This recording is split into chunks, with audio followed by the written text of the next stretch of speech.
What if DJI made the pocketable drone you actually want to take everywhere? Today we're unpacking the Neo 2 to see whether it fixes the original Neo's annoying flaws and becomes the definitive palm-launch drone for casual creators. I'll cover the visible design tweaks, the new dual-axis gimbal and image upgrades, the big leap in obstacle sensing, flight behavior and battery realities, plus pricing and who should buy it. Stick around. The obstacle avoidance section is the part that turns a clumsy toy into something you can trust in real environments.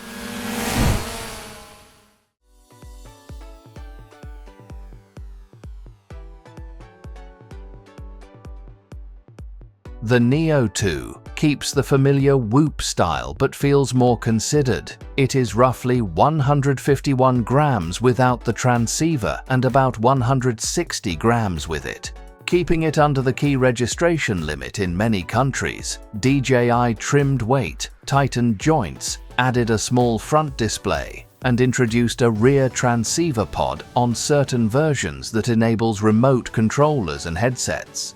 The propeller guards are still integrated, which keeps it safe for busy public shoots, and the little front display finally replaces confusing icons with readable telemetry. These are subtle changes, but they matter when you're shooting fast and do not want to fumble for your phone. Image hardware looks similar on paper but behaves better. The Neo 2 reportedly runs the same 12-megapixel 1/2-inch sensor, but now uses a mechanical 2-axis gimbal instead of a single-axis mount, paired with rock-steady electronic stabilization and improved processing. That combo keeps horizons level during aggressive moves and gives you smoother pans and tilts without heavy cropping. Video options move up too, with higher frame rate modes that make slow motion useful rather than gimmicky. In practical terms, footage looks cleaner and more usable straight out of the drone, which is exactly what casual creators need. This is the Neo 2's headline. DJI added omnidirectional sensing with a mix of vision sensors, forward-facing LiDAR, and downward infrared detection. Where the original Neo could be crash-prone in automated modes, the Neo 2 reads its surroundings and avoids obstacles proactively. Forward sensors detect objects at distances useful for higher speed flight, while other sensors handle close-in maneuvers. For beginners and travelers, that means fewer heart-stopping moments and less dependence on manual control. If crash risk was your main hesitation with the Neo, this change alone makes the Neo 2 feel like a different class of product. In the air, the Neo 2 feels calmer and more mature.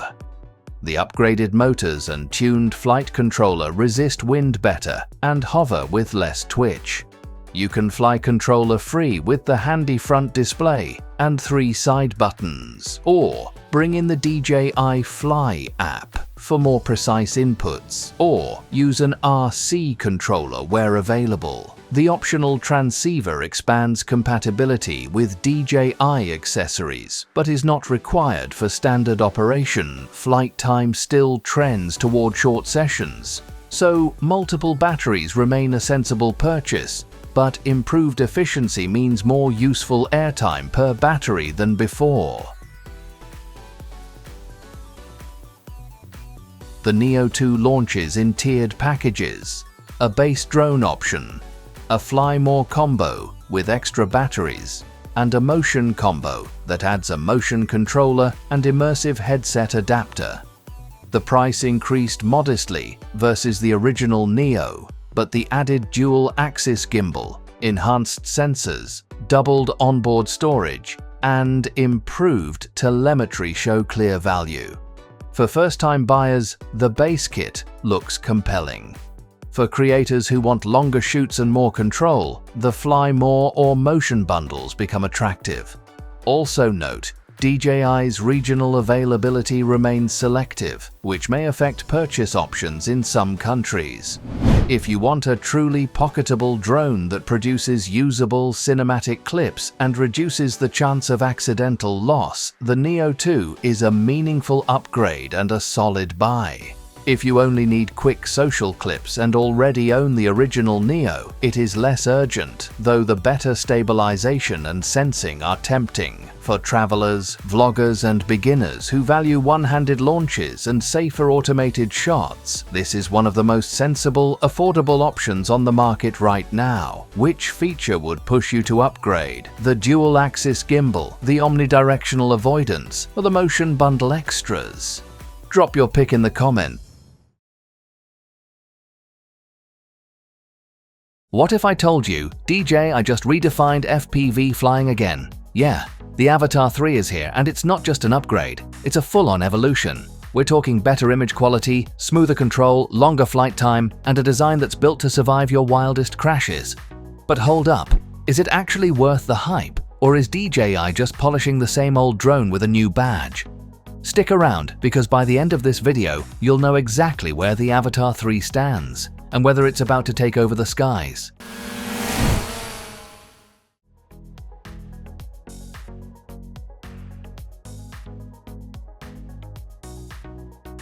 At first glance, the Avatar 3 looks familiar. That hoop-style frame with the built-in prop guards is still here, and honestly, I'm glad DJI didn't ditch it. It's practical, tough, and perfect for those oops moments when you bump into a wall or tree. But look closer and you'll spot all the refinements. Tighter build, improved airflow, better impact resistance. It's lightweight, yet feels premium in hand. And for FPV flyers, that balance between agility and protection, game-changing. You can zip through tight spaces or dive down mountain trails without worrying about shattering your gear. DJI basically built this thing to say, yeah, go ahead, push your limits. Now let's talk about what makes or breaks a drone: the camera. The Avatar 3 rocks a 4K sensor at 60 frames per second with a massive 155-degree field of view. It's that wide, immersive FPV look, minus the distortion that used to plague earlier models. The footage, crisp, cinematic, and full of depth. DJI's new HDR and color science push the dynamic range like never before, so you get those punchy highlights and true-to-life shadows right out of the camera. Whether you're weaving through a forest or chasing sunset light, every frame looks like it's ready for the big screen. Trust me, your edits are going to thank you. Flying the Avatar 3 feels different. Pair it with the new Goggles 3 and Motion Controller 3, and it's like your brain is flying the drone directly. The goggles now have micro OLED displays. Sharper, brighter, zero lag. You literally see what the drone sees in real time. And the motion controller? It's intuitive enough for beginners but precise enough for pros. The hand tracking movement makes flying feel natural, like you're painting the air. For seasoned pilots, you can still hook up your FPV remote for that manual control. Either way, this combo bridges the gap between pure adrenaline and cinematic control. Now here's where DJI really listened to the community. Battery life is up to 23 minutes, and that's a big deal for FPV drones. More airtime means more creativity, more takes, and less time swapping batteries. The Rocksteady and Horizon Steady stabilization tech is next level. Even during aggressive flips or dives, the footage looks buttery smooth. The downward obstacle sensors, auto brake and return to home features keep things safe, especially when flying in sketchy spots. And the new turtle mode, if you crash upside down, it flips itself back up. No walk of shame required. That's the kind of upgrade that makes real-world flying a lot less stressful.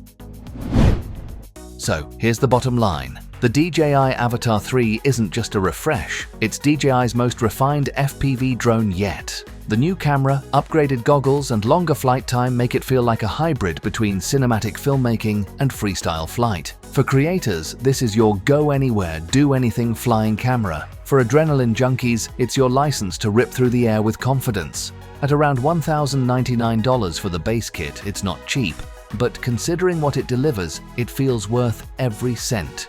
So what do you think? Is the Avatar 3 the new FPV king?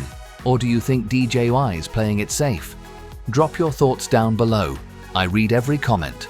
And if this deep dive helped you out, give the video a like, smash that subscribe button, and hit the bell so you don't miss our next breakdown.